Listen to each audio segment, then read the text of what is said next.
რუსთავში ახალაშენებულ კორპუსებში ბინების განაწილების მიზნით იძულებით გადაადგილებული ოჯახების მონიტორინგის პროცესი მიმდინარე წლის სექტემბრიდან დაიწყება. დევნილთა საკითხების შემსწავლელმა კომისიამ არსებული საბინაო რესურსის გათვალისწინებით განსაზღვრა, რამდენქულიანი ოჯახები დაექვემდებარებიან მონიტორინგს. ერთოთახიანი ბინების განაწილების მიზნით მონიტორინგს დაექვემდებარებიან ის დევნილი ოჯახები, რომელთა განაცხადს მინიჭებული აქვს 5 და მეტი ქულა. ოროთახიანი ბინების განაწილების მიზნით მონიტორინგი ჩაუტარდებათ იმ ოჯახებს, რომელთაც 6 და მეტი ქულა აქვთ მინიჭებული, ხოლო სამოთახიანი ბინების შემთხვევაში 7 და მეტი ქულის მქონე ოჯახებს. რაც შეეხება 4-ოთახიან ბინებს, მონიტორინგს დაექვემდებარებიან დევნილი ოჯახები, რომელთა განაცხადს მინიჭებული აქვს 1 და მეტი ქულა.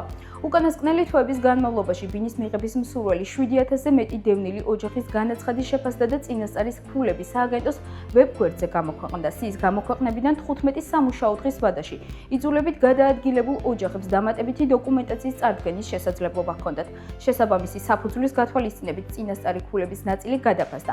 განახლებული სიაკი სააგენტოს ვებგვერდზე გამოქვეყნდა.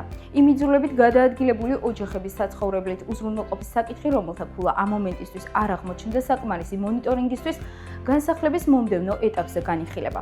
შეგახსენებთ, რომ რუსთავში 800 დევნილი ოჯახისთვის საცხოვრებელი კომპლექსის მშენებლობა აქტიურ რეჟიმში მიმდინარეობს.